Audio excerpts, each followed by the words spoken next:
Hi guys, what are we gonna do today? We're gonna do something different than paper crafts. Well, maybe not. So anyway, I'm gonna show you how to make a pleating board. So if you want to pleat any type of a fabric for any project you have, hopefully this helps you out and makes it a lot easier. Let's get started. So to make this pleating template, I'm using a piece of cardstock. And I'm using my scoring board. If you don't have scoreboard, you can literally mark your lines and score them or draw them and then fold them. For this pleating board, I'm going to be doing 1 inch, a 1/2 inch, 1 inch, a 1/2 inch, 1 inch, a 1/2 inch. You can go bigger, you can go smaller. The larger your first number is how big it will be sticking out, and then you will have your 1/2 inch underneath. I'm using a 12 by 12, but depending on how big or small of a project you're doing, you can make it bigger, smaller, and change it around. So I'm gonna start by scoring at 1 inch, then at a 1/2 inch, add 1 inch to that, and I'm at 2.5 inches. At a 1/2 inch, I'm at 3 inches. And then continue doing this all the way to 12.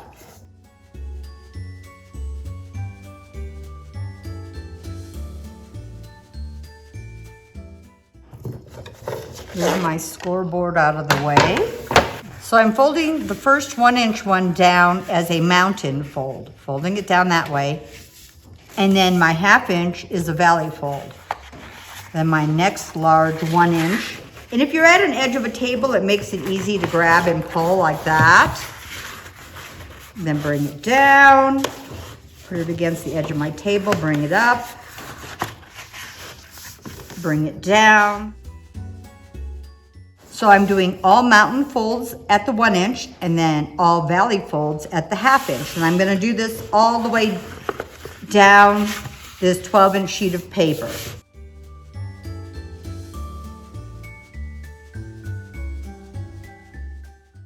Now I'm gonna get my iron and I am going to put a piece of parchment paper over the top and steam it down flat, nice and tightly. So I've ironed my template down really nice and tight on both sides. Just used parchment paper on top and did that. I am gonna start with this one, the first end, the number 1 inch that we had cut, because the last one I just folded back. And I just have a piece of fabric here. This is just a scrap piece and we're going to start. Now, to make it a little bit easier, I am just gonna fold this edge in and I'm just gonna use a little piece of masking tape.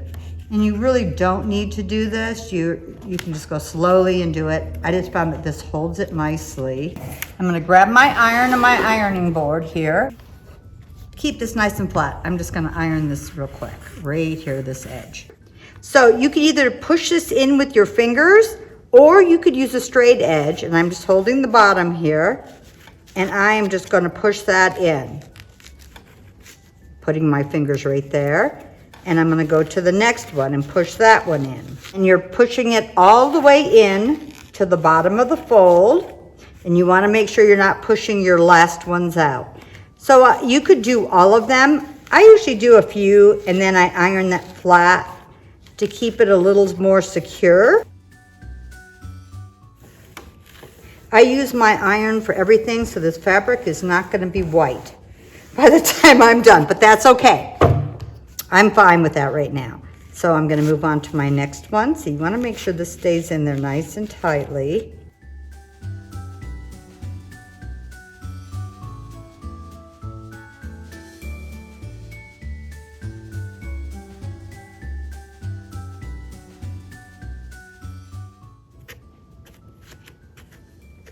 And I want to leave this end really loose so that when I'm pushing, I'm holding these right here, but when I'm pushing this in, it's coming from that end and not pulling out from this last one I just did. So I did 3 more there.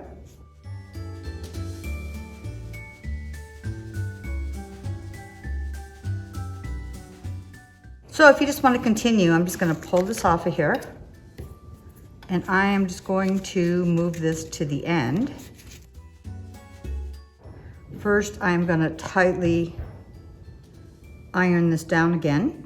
And if you need to, you could just even pin these pieces. And then I'm going to move this last one right into here and then continue on. There's 3 more.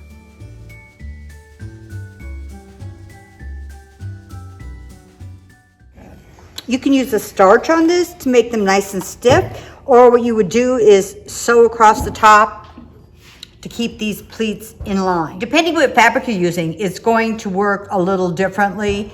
Mostly cottons and linens are really gonna work the best with this, and you can use a spray starch to keep them nice and stiff. But also sewing the one edge when you are done is going to keep it secured at the one end, or even do a base stitch. So I'm gonna iron these and bring it down just a little bit further.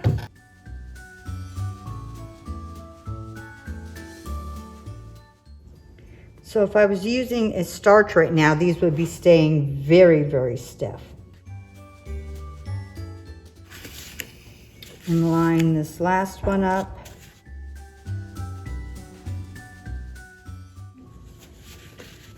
Push this one in, push this one in, push this one in.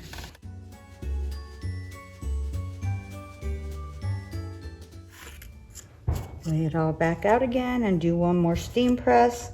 Said this is where I'd put some starch on.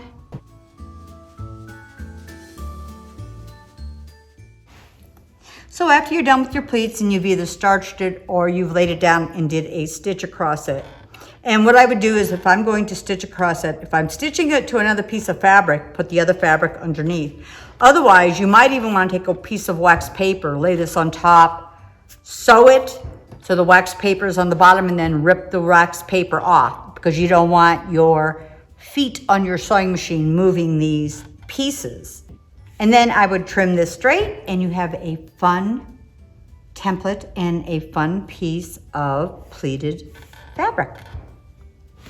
So to hold it together, I just sewed this piece onto the top so you can see it a little bit better. So now wouldn't this just be cute if you sewed a back to it and a handle and made it into a cute little bag?